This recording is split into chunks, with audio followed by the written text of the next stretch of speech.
Hi and welcome to EWS Connect Everywhere. In this video we are traversing near Pali country, installing low environmental impact EMT surface water monitoring sites. Each site utilises the compact EMT telemetry device combined with an Aquatrol 200 or a standard vented level sensor.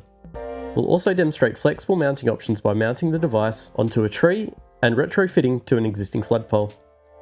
First step is to consider and plan where you're going to mount the device, sensors and cable protection. Could be as simple as cleaning your work area, or as complex as assessing available trees and the creek bed for suitable mounting locations. It's always a good idea to dry fit components to test your reach and ability to get good fixings. For this installation we are going to be using our own universal mounting bracket. We at EWS call this bracket the Jub, after Jay, our engineer that designed it. This side of the bracket we can use with straps, screws and bolts to attach to trees, posts, rural fencing and other structures. And on the other side, with the long slot and the two holes, we can mount a variety of EWS devices including the EMT, solar panels and trail camera housings. By articulating the bracket, we can fine-tune the final position of the device to maximise solar exposure or angle. Let's start assembling. By using the supplied screws, we'll attach the EMT to the job. We can articulate the bracket to gain access to both screws and secure them to the EMT body. Next step, get a good footing, check your balance and place the EMT in a sturdy but high position. If you can get the device higher than the surrounding floodplain, you're doing great. The type of screws we suggest using are a 14 gauge by 75mm wood point screw, but you may require longer or shorter screws to suit your specific situation.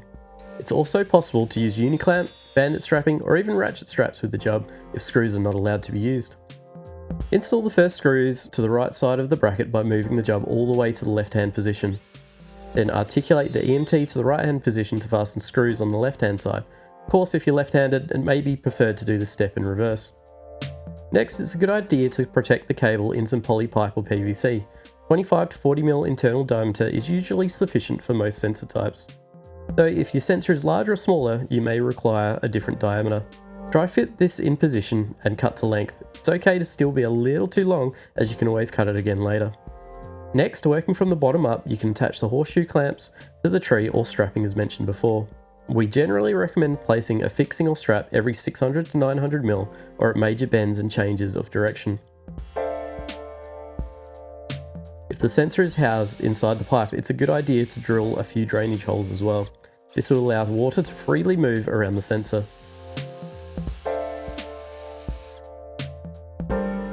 Next, install the sensor and cable into the poly pipe. You may require the use of fish tapes or even remove and loosen some of your fixings in this process. There's no wrong or right here, just get the sensor down to the base of the poly pipe. Plug your sensor cable into the appropriate port of the EMT and coil any excess cable into a 100 to 200mm diameter loop and secure with some cable ties. Shortening the cable can be done, but generally not recommended in case the sensor needs to be lowered or setup requires moving to a new location in the future. We can then press the button on the side of the device and connect to the EWS Links app. You can then record the IMEI and test sensor functions, force a transmission, and that's really the basics of the tree mounting. The process is very similar for flood poles. Here you'll see we're feeding the new sensor cable up through the top mast of the flood pole. By using some electrical tape, we can connect to the old sensor cable and use that as a guide rope. Again, fish tapes can be very useful tools in these situations, where guide ropes or existing cables may not exist.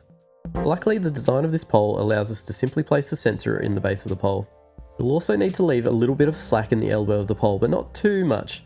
You don't want to pinch the cable when you tilt the pole back into position. Using the same bracket as before, we can use a couple of metal threads to attach the EMT to the flood pole. As always, articulating the bracket is required to access all fixings. Coil up any excess cable into that 100 to 200mm loop and plug in the sensor to the appropriate port, securing it all in place with some cable ties.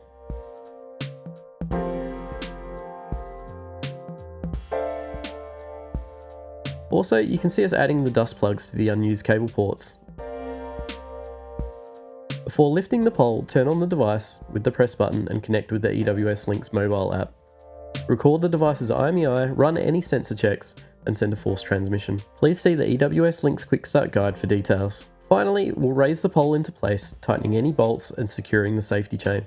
And that's it! 2 ways to use the EWS EMT for remote surface monitoring. These devices can adapt in many ways to suit your specific site and monitoring needs. Feel free to comment and tell us about how you went installing your own EMTs in the wild. Thanks for watching and stay connected.